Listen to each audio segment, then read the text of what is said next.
બરાબર ચાલો વડી જા ભાઈ ધીરુભાઈ તે હમણાં ગયા અઠવાડિયે એને બે લોન આલેલી હું કે તું ભરતો કેમ આવ્યો અરે કે સાહેબ મણિભાઈ મારા છોકરાએ મારો એટીએમ કાર્ડ ને હતા તો એના ઉપરથી કાર્ડ નાખ્યો ને તો પૈસા મળી જાય છે એ કરશે મારો છોકરો મારો આધાર કાર્ડ લે અને કોઈ પ્રાઇવેટ આધાર બધો ખોલે છે ને તો જઈને બધા પૈસા કમાઈ જાય છે ક્યાંક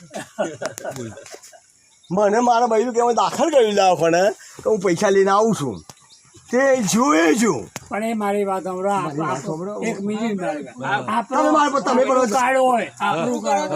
આપણો છોકરો લઈ લેવાનો પૂછો મારી વાતો મહાભારત તો જે યુદ્ધ થયું લડવાની તૈયાર છે જે કૃષ્ણ ભગવાન બધું કહી દીધું કે પછી ભગવાન કહ્યું કે ભાઈ પેલા તો વધારા હતા કે ભાઈ આ એક જણના માટે તારા એક છોકરામાં આટલું બધું આખું કેટલું યુદ્ધ થશે લાખો